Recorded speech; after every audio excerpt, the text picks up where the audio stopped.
शकुंतला सिक्खा, धवलजीत क्षेत्र और जितेंद्र कुमार सिंह, राकेश सिंह पागपड़ा और मेरे साथ थे राजेश सैनी और नाम मैं भूल रहा हूँ। 40 लोग मेरे साथ गए थे और 40 लोग हम एक टेंट में थे। और हाँ, एक थी एक महिला और थी, उनको बोलते हैं, नाम भूल गया यार, क्या है उसका,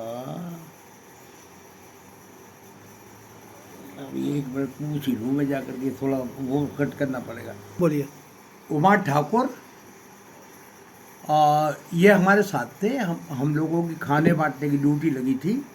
तो एकदम हमको बोला गया कि आप लोग सीधा कार सेवा के लिए फ़ौरन पहुंच जाएं ढांचे पे।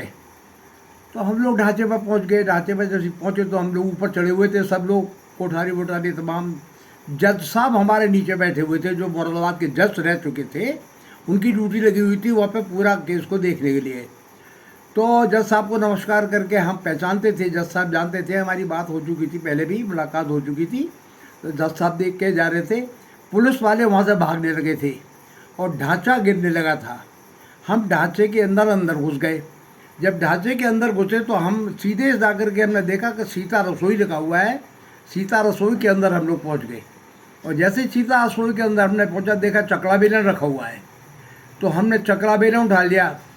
राकेश बोला, साहब बहुत वजनी है चकला बेलन, ये सब चकला बेलन यहीं छोड़ दें साहब, जाकर के ईंटें ले चलते हैं हम। तो मैंने कि 2-4 ईंटें भी ले चलेंगे और पूजा करने काम आएंगी यहाँ पे। चकला बेलन उसने उठाया और जैसे ही ईंटें उठा के बाहर निकलने लगे तो दरवाज़ा बंद हो गया, ढांचा गिर चुका था। और हाँ, अंदर फंस गए हम लोग एक कमरे में, एक में जहाँ सीता रसोई थी। जैसे हम सीता रसोई के अंदर फंसे तो निकलना मुश्किल हो गया। बड़ी मुश्किल से जहाँ लूज ईंटें पड़ी हुई थी उनमें से छेद सा बनाया हमने और वहाँ से निकल करके हम लोग आए। और आकर के फिर जज साहब को हमने नमस्कार किया और अपना चकला बेलन ले करके और चकला बाहर निकले और बाहर निकल के अपने टेंट पे आकर के पहुँचे। हमको आदेश मिला तुरंत कि आप जाकर के फ़ौरन, शाम हो चुकी थी, रात हो रही थी, कि आप जाकर के तुरंत चबूतरा बनाएं और राम की मूर्ति का अनावरण वहाँ पे करेंगे हम लोग। तो हमने सब चबूतरा बनाया और चबूतरा बना के पूरा तैयार किया। जैसे ही चबूतरा बनकर तैयार हुआ सारा ऊपर तक, फिर रामलला की मूर्ति हमने वहाँ ऊपर रखी, वहाँ पे पूजा पाठ किया और टेंट लगाया। हमने तारपाल चुना, तारपाल ऊपर लगाया और तारपाल ऊपर लगाने के बाद में वहाँ पे सेवा की, गाढ़ सेवा की, जल चढ़ाया सरयू का रात में ही, और जल चढ़ाया और जल चढ़ाने के बाद में रेता भी ला के रखा और पूजा पाठ करने के बाद हम निकले। फिर हमें हुक्म हुआ कि आप तुरंत यहाँ से निकल जाएं। फिर बाद में थोड़ी देर बाद में हमको खबर मिली कि आपकी सरकार गिर गई है। तो फिर हमें बड़ा दुख हुआ कि हमारी सरकार गिर गई। पहली बार हम विधायक बने थे और सरकार गिर गई तो पैदल हो गए हम लोग।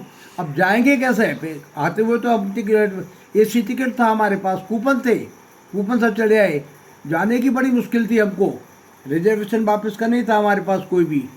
तो वहाँ पे स्टेशन पे पहुँचे हम लोग अगले दिन 7 तारीख को। और जैसे हम गाड़ी में बैठने गए तो TT ने बोला, साहब आपके पास नहीं जा सकते आप लोग, क्योंकि आपका टिकट नहीं है, सरकार गिर चुकी है, आपके कूपन जो है इनवैलिड हो गए। हम नहीं माने किसी की थे, शकुंतला सिक्का और ये उमा ठाकुर और सारे लोग हमारे 30-40 लोग AC में घुस गए और सब AC ऑक्यूपाइड को हमने कर लिया। और लोग डरे हुए थे, एक सीट खाली आ रहा था उधर से और उतर गए थे। फिर जैसे हम वहाँ पे निकले, फैजाबाद से निकले, तो लखनऊ के बीच में आकर के लोगों ने पत्थर हमारे ऊपर फेंकने शुरू कर दिए, क्योंकि मालूम पड़ा ढांचा गिर गया है। तो कुछ लोग जो दूसरे जाति के लोग थे और मुस्लिम लोग थे और कौन थे, यही होंगे, तो इन्होंने पत्थर मारने हमारी गाड़ी में शुरू कर दिया। मगर जैसे हम लखनऊ में पहुँचे गाड़ी लेकर के, तो हमारा बड़ा स्वागत हुआ, मालाओं से स्वागत हुआ, खाना हमारे पास आ गया, फ्रूट आ गए, ड्राई फ्रूट आ गए, खूब खाया हमने। और फिर लखनऊ से लेके मुरादाबाद तक जब तक हम पहुँचे, हमारा स्वागत होता रहा, नारे लगते रहे और खूब खाना वाना खाया और खाना में जा कर के भी अपने साथ लेके आए।